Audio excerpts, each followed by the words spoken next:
Namaste students. Today is the second class of your plus one accountancy.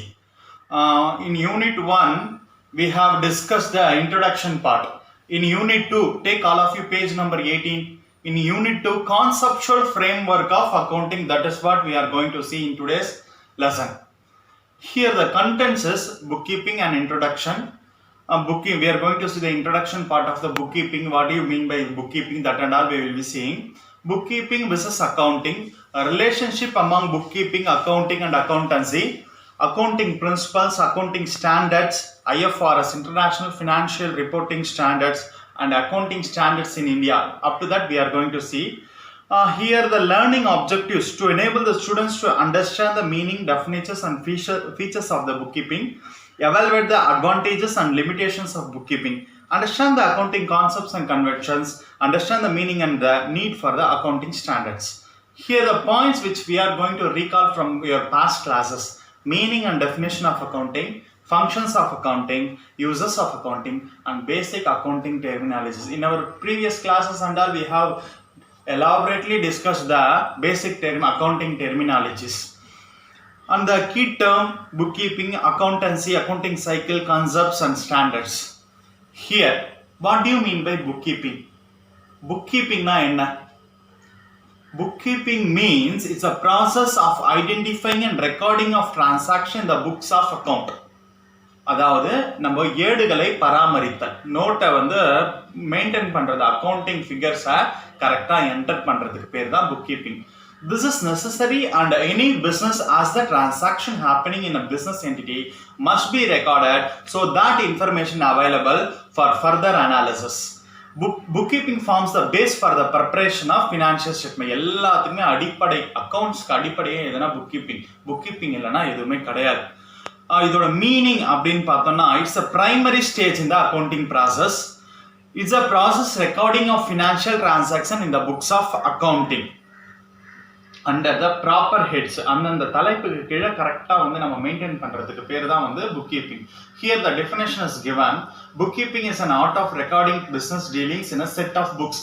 There will be the set of books. Here it's the art which is said by the great accountant. His name is J.R. Badley Boyd. In commerce also he is very famous. And then bookkeeping is a science and art of recording correctly in the books of account all those business transaction of money or money's worth which is said by R.N. Carter. There are two definition இருக்கு. R.N. Carterோட definition ஒன்று இருக்கு, J.R. Badley Boydோட definition இருக்கு. So அக்கௌண்ட்ஸில் வந்து அவங்க கேட்பாங்க J.R. Badley Boyd definition சொல்லுன்னா நீ அதை எழுதணும். அப்படி அது book keeping is an art of recording business transactions, business dealings in a set of books. R.N. Carter அதோட டெஃபினேஷன் புக்கில் கிளியராக கொடுத்துருக்கு, பேஜ் நம்பர் 19ல். அதுவும் நீங்கள் எழுத வேண்டியதாக இருக்கும். அவங்க கேட்கறத பொறுத்து அப்போ ரெண்டு டெஃபினேஷனை படிச்சுங்க, ஒன்று நல்லா தரவாக படிச்சுக்கோங்க. ஃபர்ஸ்ட்ல இருக்கிறது ஃபீச்சர்ஸ் ஆஃப் புக் கீப்பிங். இதோட ஃபீச்சர்ஸ்ன்னு பார்த்தோம்னா, it's the process of recording transaction இந்த புக்கில் வந்து கரெக்டாக என்டர் பண்ணணும். We have to enter everything correctly இந்த book. Monetary transactions only are recorded in the accounts. Only monetary transactions மட்டும்தான் என்ன பண்ணணும், அக்கௌண்ட் பண்ணணும். பணம் சம்பந்தப்படாத விஷயங்கள் அதெல்லாமே அந்த காலத்து இந்த barter system, that and all we should not enter. Book keeping is the primary stage in accounting process. இதுதான் தொடக்கம், அக்கௌண்டிங் ஸ்டேஜ்ல அது தொடக்கம். Book keeping includes journal and ledger posting. Journal, ledger இதெல்லாம் நம்ம அடுத்தடுத்த chapter will be discussing in the next chapters. What are the objectives of bookkeeping? First, to have a complete and a permanent record of business transaction, to facilitate ascertainment of profit and loss தெரிஞ்சுக்கணும், financial position தெரிஞ்சுக்கணும், to know the progress of business தெரிஞ்சுக்கணும், business எந்த அளவில் perform ஆயிருக்கு அப்படின்னு தெரிஞ்சுக்கணும், tax liabilities தெரிஞ்சுக்கணும், எவ்வளோ நம்ம டாக்ஸ் பே பண்ணணும் அப்படி தெரிஞ்சுக்கணும், to fulfill the legal requirements. Legal ரெக்குவயர்மெண்ட்ஸ்னா கவர்மெண்டோடைய லீகல் ரெக்குவயர்மெண்ட்ஸை நம்ம வந்து தெரிஞ்சுக்கணும். இப்போ advantages of book keeping. Book keeping has the following advantages. நிறைய இருக்கு, எல்லாமே கிரானாலாஜிக்கல் ஆர்டர்ல நம்ம பண்ணணும். கிரானாலாஜிக்கல் ஆர்டர்னா என்னன்னா, வரிசையாக அகர வரிசையில் 1 2 3 அந்த வரிசையில் நம்ம வந்து எல்லாத்தையும் என்டர் பண்ணணும். ஒரு டிரான்சாக்ஷன் நடந்ததுக்கு அப்புறம் செகண்ட் டிரான்சாக்ஷன் என்டர் பண்ணணும். ஒரு டிரான்சாக்ஷன் நடந்த பிறகு அடுத்த 10th டிரான்சாக்ஷன் எடுத்துட்டு போய் என்டர் பண்ணிட்டா என்ன ஆகும், அதனால தான் கரெக்டாக வரிசையாக நம்ம வந்து என்டர் பண்ண வேண்டியது இருக்கும். Bookkeeping is useful to get the financial information. It helps to have control various business activities. Records provided by the serve as legal evidence in case of any dispute. Dispute-na ஏதாவது problem, ஃபியூச்சரில் ஏதாவது problems எதனா வந்ததுன்னா நம்ம என்ன பண்ணலாம், இந்த book கீப்பிங்கை ஒரு சோர்ஸ் டாக்குமெண்ட்ஸாக வச்சுக்கலாம். Book keeping is useful to find out the tax liability, comparison future and past. நம்ம எதிர்காலத்தில் நம்ம வந்து என்ன பண்ணலாம், என்னென்ன மாற்றங்கள் நம்ம செய்யலாம் அப்படின்றத நம்ம தெரிஞ்சுக்கலாம். ஸோ லிமிடேஷன்ஸ் ஆஃப் புக் கீப்பிங்னு பார்த்தா only monetary transactions only record பண்ணுறது வந்து it's a basic limitation. Effects of price level changes are not considered. ப்ரைஸில் வந்து மாறுதல ஏறுது, அந்த எஃபெக்ட் இப்போ ஒவ்வொரு நாளும் தங்க விலைலாம் எவ்வளோ ஏறுது, அதெல்லாமே வந்து ஏறுது இறங்குது, அதெல்லாமே வந்து they are not considering. Financial data records are historical in nature. Only the past data are recorded. Old data தான் வந்து ரெக்கார்ட் பண்ணியிருக்காங்க. பிகாஸ் இட்ஸ் அ ரெக்கார்டுன்னு ஹிஸ்டாரிக்கல் நேச்சர். அதெல்லாம் படிப்போம், கான்செப்ட் கன்வென்ஷன்ஸில் படிப்போம். ஸோ ஒரு கீழே பேஜ் நம்பர் 20ல் பாருங்கள், புக் கீப்பிங் வெர்சஸ் அக்கௌண்டிங் சொல்லிட்டு ஒரு டிஸ்டிங்ஷன் கொடுத்துருக்காங்க. இட் இஸ் புக் கீப்பிங்னா என்னது, it's recording and classifying of business nature. அக்கௌண்டிங்ன்றது recording, classifying, summarising, analysing and interpreting financial data. Stage, book keeping is a primary stage. Here it's a secondary stage, but it includes the bookkeeping but in accounting. Nature of job, it's a routine and clerical in nature. எழுதிட்டே இருக்கணும், ரொட்டீனாக நடந்துகிட்டே இருக்கும். But here accounting is analytical in nature. Knowledge required, it requires basic knowledge of the principles of journalizing and posting. இதில் வெறும் ஜேர்னலு post பண்ணுற அந்த ஒரு கெப்பாசிட்டி உங்களுக்கு தெரிஞ்சால் போகிறோம். It requires thorough knowledge of accounting principles, procedures and practices. Analytical skills is not required for bookkeeping. Bookkeeping analytical skill is not required. But here in accounting we need the requires of analytical skill. Relationship among bookkeeping, accounting and accountancy பார்க்கலாம். முதல்ல பாருங்க page number 21ல you can see this here. Accounting, accountancy, bookkeeping. Bookkeeping ஒரு சின்ன ஒரு பாக்ஸ்ல இருக்கு. அதுக்கு மேல if you see you can find the accounting. And then accountancy. அக்கௌண்டன்சிக்குள்ள அக்கௌண்டிங் அடக்கும், அக்கௌண்டிங்குள்ள புக் கீப்பிங் அடக்கும். அப்போ அக்கௌண்டன்சி தான் நீங்க படிக்கிறது பாருங்க, இது எல்லாத்தையுமே படிக்கிறீங்க நீங்க. இப்போ அக்கௌண்டிங் பிரின்சிபல்ஸ் பார்க்கலாம். Accounting principles are the basic norms and assumptions developed and established as the basis of accounting system. These principles are adopted by the accountants universally. These accounting principles provide uniformity and consistency in the accounting methods and process. Such accounting principles are known as generally accepted accounting principle, GAAP. One mark is that. Last time in the public exam also they asked this question. Generally accepted accounting principles, okay, GAAP. Accounting principles அப்படின்னா என்னன்னா, உலக அளவில் எல்லாருமே வந்து என்ன பண்ணியிருப்பாங்க, சிலது வந்து அக்செப்ட் பண்ணிட்டு இருப்பாங்க அக்கௌண்டன்சியை. அந்த மாதிரி இருக்கக்கூடிய பிரின்சிபல்ஸ் தான் அது. தென் நிறைய கான்செப்ட்ஸ் இருக்கு, கன்வென்ஷன் இருக்கு. என்ன சொல்றது, accounting concepts R the basic assumptions and conditions upon the accounting which have been laid. The word concept means notion or abstraction which is generally accepted. கான்செப்ட்னா எல்லாருமே, ஒரு கான்செப்ட்னா அது ஒரு கருத்து, ஒரு சப்ஜெக்ட், அதை நம்ம அண்டர்ஸ்டாண்ட் பண்ணிக்கிறது. Accounting concepts provide unifying structure to the accounting process and reports. Convention அப்படின்னா நம்ம காலங்காலமாக ஃபாலோ பண்ணிட்டு வர்றது பேர் தான் கன்வென்ஷன். அது வந்து கஸ்டம்ஸ்ன்னு கூட சொல்லுவாங்க. கேள்விப்பட்டிருக்கீங்களா? பாரம்பரியமாக நம்ம பழகி கொண்டு ஒரு புதுமண தம்பதிகள் வந்துட்டு இருந்தாங்கன்னா they will come, how they will come with the right leg or left leg? Right leg only they will come. No, that is also, அது எதனா சட்டம் எதனா எழுதியிருக்கா? கிடையாது. That is called what? Custom. Here in accountancy we say the same as convention. Okay, காலங்காலமாக பின்பற்றி வரக்கூடிய ஒரு சில செய்திகள் தான் வந்து convention. The word convention refers to traditionage or usage. இது வந்து அந்த 4th பேரால இருக்கு பாரு, காலங்காலமாக பின்பற்றி வரக்கூடியது அண்ட் யூசேஜ் குறிக்குது.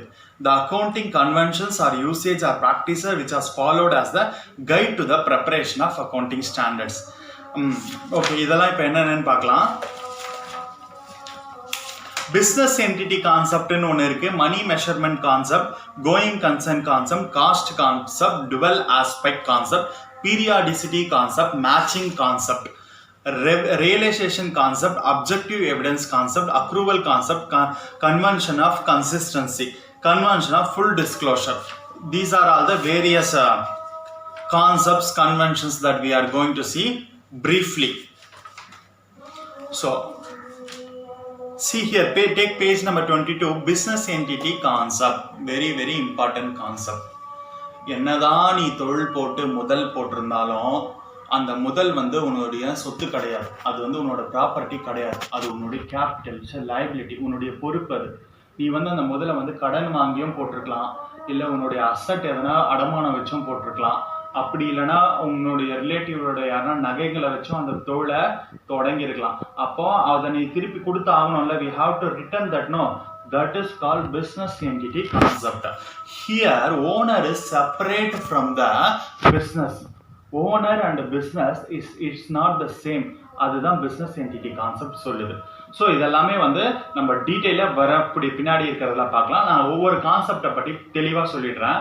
மணி மெஷர்மெண்ட் கான்செப்ட்னா எல்லாமே பணத்தால் அளவிடக்கூடியது. கோயிங் கன்சம் கான்செப்ட்னா இப்போ வந்து மணி மெஷர்மெண்ட்டில் ஒரு விஷயம் சொல்லிடுறேன். எல்லாத்தையுமே இப்போது இந்த ஸ்பெக்ஸ் எடுத்துக்கிட்டோன்னு வச்சுக்கேன், இதோட ரேட் எவ்வளோ, ஒரு 900 இருக்குமா, இந்த 900 பணத்தால் அளவிடுறோம். ஸோ இந்த ஒரு புக்கு இருக்குது, இந்த புக்கு எவ்வளோனா ஒரு 50 ருபீஸ்ன்னு வச்சுக்கோ. எவ்வளோ இதோட ரேட்டு? 50 ருபீஸ், 35 ருபீஸ் பணத்தால் அளவிடுறோம். இந்த ஒரு பெண்ணு ஒரு 5 ருபீஸ்னா 5 ருபீஸ். இந்த புக்கு, நம்ம போட்டிருக்க ட்ரெஸ்ஸு, நம்ம ஃபோனு எல்லாமே எதில் அளவிடுறோம்? பணத்தால் அளவிடுறோம். ஸோ மணி வந்து ரொம்ப ரொம்ப முக்கியம். That is called money measurement concept. எல்லாத்தையும் பணத்தால் அளவிடக்கூடியது தான் வந்து money measurement concept. Going concern concept அப்படின்னா ஒரு பிஸ்னஸ் வந்து ஒவ்வொரு வருஷத்துக்கு நடுவில் கேப் இருக்கணும். அப்போ தான் அக்கௌண்ட்ஸ் பார்க்க முடியும். 3 மாதத்துக்கு ஒரு முறையோ 6 மாதத்துக்கு ஒரு முறையோ இல்லைனா 12 வருஷத்துக்கு ஒரு முறையோ we have to end that business and we have to do the accounting properly. That is known as going concern concept. Cost concept, everything is the recorded at the cost price. Cost price means historical price, the price which have been produced. இந்த ப்ராடக்டை வந்து வாங்கும்போது எவ்வளோ, இதை செய்யறதுக்கு எவ்வளோ இருக்கும்? 300 rupees இருக்குமா, விற்கிற 900 தான், செய்யறதுக்கு 300 தான் இருக்கும். So we are entering the main and that cost amount. So the asset is recorded in the books of the basis of historical cost, that is acquisition cost. வாங்கின காஸ்ட், முதல் முறையாக இப்போ ஒரு அசெட் வாங்குற, அந்த எக்ஸாம்பிள் உனக்கு புரியாது, இது சொன்ன எக்ஸாம்பிள் நான் இப்போ சொல்கிற பாரு. ஒரு பில்டிங் ஒன்று வாங்குற, அந்த பில்டிங்கோடைய விலை வந்து 10 கோடிக்கு வாங்குற. 100 வருஷம், ஒரு 20 வருஷம் கழிச்சு அந்த பில்டிங் வந்து 50 கோடின்னு விற்கிது. அப்போ நீ அந்த 20 வருஷம் கழிச்சும் நீ அந்த 10 கோடியிலேயே தான் என்டர் பண்ற, அந்த எக்ஸ்ட்ரா அமௌண்ட்டை வந்து நம்ம என்டர் பண்ணல. ஸோ அந்த ஹிஸ்டாரிக்கல் காஸ்ட்ல நம்ம அந்த பழைய காஸ்ட்லேயே நம்ம அக்கௌண்ட்ஸ் மெயின்டைன் பண்ணி வரதான் காஸ்ட் கான்செப்ட். ஸோ அதெல்லாம் சம் போடும்போது உங்களுக்கு புரியும். அப்புறம் வந்து periodicity concept, dual aspect concept இருக்கு பாருங்க. ஒரு தராசு ஒன்று கொடுத்துட்டு இருக்கிறாங்க பாரு, இந்த பக்கமும் சமமாக இருக்கணும். இப்போதைக்கு இந்த கான்செப்ட் வரையும் நல்லா புரிஞ்சுக்கோ. இந்த பக்கமும் சமமாக இருக்கணும். அதுதான் வந்து டுவல் ஆஸ்பெக்ட் கான்செப்ட். அதான் ஒரு ஃபார்முலா கூட இருக்கு, capital plus liability is equal to asset, asset is equal to capital plus liabilities. அடுத்து பீரியாடிசிட்டி கான்செப்ட், எல்லாமே வந்து ஒரு குறிப்பிட்ட பர்டிகுலர் பீரியட்ல அக்கௌண்ட்ஸ் மெயின்டைன் பண்ணணும் தான் அதுவும் சொல்லுது. மேட்சிங் கான்செப்ட், கரெக்டாக மேட்ச் பண்ணோம், ரெவென்யூ காஸ்ட் எல்லாமே மேட்ச் பண்ணுறது தான். அப்புறம் ரியலைசேஷன் கான்செப்ட், எல்லாத்தையுமே வந்து எனி சேஞ்ச் எது இருந்தாலும் நம்ம வந்து ரியலைஸ் பண்ணணும். அப்போ எவ்வளோ வேலை இருந்துச்சு, இப்போ எவ்வளோ வேலை இருந்துச்சுன்ற அந்த ரியலைஸ் பண்ணுறது தான் realisation concept. Objective evidence concept, எல்லாத்துக்குமே ஒரு அப்ஜெக்டிவ் இருக்கணும். Source documents is main. Okay, and then accrual concept. Here accrual concept, revenue is recognized when it is earned and expenses are recognized when they are incurred. வருமானம் வந்து எப்போ அதை சம்பாதிக்கிறோமோ அதை enter பண்ணணும். செலவை வந்து எப்போ அது இன்கர் ஆகிருக்கோ, செலவு செஞ்சுட்டு இருக்கோமோ அப்போ அதை இது பண்ணுறது தான் வந்து accrual concept. Convention of consistency, கன்சிஸ்டன்சினா ஒரு பிரின்சிபல் எடுத்துக்கிட்டோம்னா நம்ம அப்படியே கன்சிஸ்டன்ஸாக இருக்கணும். அதில் வந்து நம்ம மாறிட்டே இருக்கக்கூடாது. புரிஞ்சுதா? அப்படியே கன்வென்ஷன் வந்து கன்சிஸ்டன்சியாக இருக்கணும். இந்த வருஷம் டெப்ரிசியேஷன் கம்பெனியில் வந்து ஸ்ட்ரெயிட் லைன் மெத்தடில் யூஸ் பண்ணுறேன்னா நீ எல்லா வருஷமும் ஸ்ட்ரெயிட் லைன் மெத்தட்லேயே தான் யூஸ் பண்ணணும். அடுத்த வருஷம் நான் WDV மெத்தட் போகிறேன், ரிட்டர்ன் டவுன் வேல்யூ மெத்தட் போகிறேன், ஆன்யூட்டி மெத்தட் போகிறேன், சிங்கிங் ஃபண்ட் மெத்தட் போகிறேன், கேபிட்டலைசேஷன் மெத்தட் போகிறேன் அப்படின்னு நம்ம இஷ்டத்துக்கு போகக்கூடாது. இதெல்லாம் எதில் இருக்கும்னா டெப்ரிசியேஷன் சாப்டரில் படிப்பீங்க, அதாவது next volume. And then convention of full disclosure, எல்லாத்தையுமே டிஸ்க்ளோஸ் பண்ணணும் அக்கௌண்டன்சியில். ஸோ இந்த லெசனோட எண்டு, இன்னையோட எண்டுக்கு வந்திருக்கோம் நம்ம. அதுக்கு முன்னாடி கன்வென்ஷன் ஆஃப் மெட்டீரியாலிட்டி அப்படின்னு பார்த்தோம்னா வி ஹாவ் டு ஒரு மெட்டீரியல் திங் இருக்கணும். இம்மெட்டீரியலுக்கெல்லாம் நம்ம போய் இது பண்ணக்கூடாது. போகிற ஒரு ஷார்ப்னர் வாங்குற ஒரு 100 கோடி ரூபா பிஸ்னஸ் நடந்துட்டு இருக்கு, அங்கே ஒரே ஒரு 2 ரூபா ஷார்ப்னர் என்டர் பண்ணுறேன்னு போய் நீ கம்ப்யூட்டரை திறந்துட்டு எல்லாத்துக்கும் நான் 2 ஷார்ப்னர் அப்படின்னு சொல்லிட்டு எக்ஸ்பென்சஸ் சைட் போடுவே அந்த 2 ரூபா 3 ரூபாலாம். அதெல்லாம் ஒரு மெட்டீரியாலிட்டி இருக்கணும். இதே ஒரு சின்ன ஒரு ஸ்டேஷ்னரி கடை இருக்குது, அவர் நோட்டில் எழுதணும் அந்த 2 ரூபாவை, அங்கே அதை எடுத்துக்க தவிர 100 கோடி ரூபாய் மதிப்புள்ள இது. ஆனால் இங்கே நம்ம எடுத்துக்கணும். அதான் கன்வென்ஷன் ஆஃப் மெட்டீரியல். இதெல்லாம் கன்வென்ஷன் காலங்காலமாக பின்பற்றப்படக்கூடியது. Convention of conservatism or prudence, எதிர்காலத்தில் ஒரு ஃபயர் ஏற்பட்டுடலாம், ஒரு லாஸ் வரலாம், அப்போ அதுக்கு வந்து நம்ம வந்து கொஞ்சம் பணங்களை வந்து என்ன பண்ணணும், சேமித்து வைக்கணும். அப்போ அந்த ரிசர்வ் பண்ணி வச்சிடும், ஜென்ரல் ரிசர்வ் மாதிரி நம்ம எடுத்து வச்சுட்டோம்னா திடீர்னு எதனா ஒரு எதிர்பாராத ஒரு பிரச்சனைகள் வந்ததுன்னா அந்த பணத்தை வச்சு நம்ம சமாளிக்கலாம். That is call convention of conservatism and prudence. Page number 26ல் நீங்கள் பாருங்கள், இந்த going concern concept, consistency, accrual concept, GCA ஞாபகம் வச்சுங்க. Going concern concept, convention of consistency, accrual concept are the fundamental accounting assumption. Basic அதுதான். So அது ரொம்ப ரொம்ப முக்கியம். இப்போ பேஜ் நம்பர் 25 எடுத்துக்கோ. இவ்வளோ நேரம் நம்ம பார்த்தோட சின்ன ஒரு ரீகேப். பேஜ் நம்பர் 25 இதுதான் இன்னைக்கு உங்களுக்கான ஹோம்ஒர்க்கு கூட. Take page number 25, business entity. Owner and business are two different. Owner வேற, பிஸ்னஸ் வேற. Money measurement, only monetary transactions are recorded. இவ்வளோ நேரம் நடந்தது எல்லாத்தையும் சொல்லிட்டு இருக்கேன். Going concern, business will continue for the foreseeable future. ஃபியூச்சர்லேயும் பிஸ்னஸ் இருக்கும், டக்குன்னு முடிஞ்சிடாது, ஆளுகள் மாறினாலும் தொடர்ந்துட்டே இருக்கும். Cost, assets are recorded at the cost price. காஸ்ட் ப்ரைஸில் அசட்ஸ் ரெக்கார்ட் பண்ணுவாங்க. In dual aspect concept, every transaction has two aspects, debit aspect and credit aspect. Periodicity, accounts are closed at the end of the accounting period is generally 1 year. Matching, expenses are related to particular period are to be matched with the revenue relating to that period. அந்த குறிப்பிட்ட காலத்துக்குள்ள ரெவென்யூவும் காஸ்ட்டும் வந்து என்ன ஆகணும், match ஆகணும். Realization, revenue should be recorded only when it is realized. And then objective evidence. Every transaction must have supporting evidence. Accrual concept. Transaction is recording when it is entered into the not when the settlement take places. Consistency. Accounting rules and practices should be continuously observed. Full disclosure. Accounts must disclose full and fair information. Materiality. Relatively important and significant monetary items are to be recorded and disclosed in the financial statements. எதெல்லாம் நம்ம include பண்ணணுமோ அதெல்லாமே நம்ம include பண்ணணும். Conservatism. While recording the transaction, only the prospective losses and not the prospective income should be considered. ஃபியூச்சரில் ஏதாச்சும் வருமானம் வரும்னு எதிர்பார்க்காத, லாஸ் வரும், அதுக்காக எடுத்து வைன்னு சொல்கிறது தான். ஸோ 1 2 3 4 5 6 7 8 9 10 11 12 13 14 4 8 14 கான்செப்ட்ஸ் இருக்கு. இந்த டயக்ராம் அப்படியே நீ மனப்பாடம் பண்ணணும். ஃபுல்லாக you have to memory first, understand, read and memorise and write. Okay, இது உங்களுக்கான ஹோம்ஒர்க்கு. அதுக்கப்புறம் டேக் பேஜ் நம்பர். அடுத்த கிளாஸில் அக்கௌண்டிங் ஸ்டாண்டர்ட்ஸ் பார்க்கலாம். Take page number 29. இன் 29ல define book keeping, first question. அடுத்து, what is mean by accounting concepts? Briefly explain about the revenue recognition concept. What is full disclosure principle? Write a brief note on consistency. எல்லா 2 மார்க்குமே first 2 mark define book keeping page number 19ல answer இருக்கு. Second ஒன்ல page number 21ல answer இருக்கு. In third question page 3rd 4th 5th இது மூணுமே வந்து 24ல ஆன்சர் இருக்கு. மொத்தம் இந்த 5 2 மார்க் எழுதிட்டு அதுக்கப்புறம் நீங்க என்ன பண்ணணும்னா இந்த பேஜ்ல இருக்கிறது இது ஃபுல்லாவே எழுதணும். That is your homework. I expect the homework from every student. I am requesting to every student, please complete today's homework. Okay, weekly one day only you are reading the accountancy. It is the basic group for studying this subject only. You have taken this group. This is the group in worldwide. It is very famous. In accountancy is not a small subject at all. If you go in America and if you go to any other USA, Canada, wherever, Gulf countries, Malaysia, Singapore, wherever you go, the same accounts will be there. Same ledger, same journal, same trial balance. The world fully they are reading this. That is called International Financial Reporting Standards. That and all will be learning. So don't waste the time, students. Please read with conceptual clarity. If you have any queries, just you leave a message in the group itself. I will be replying.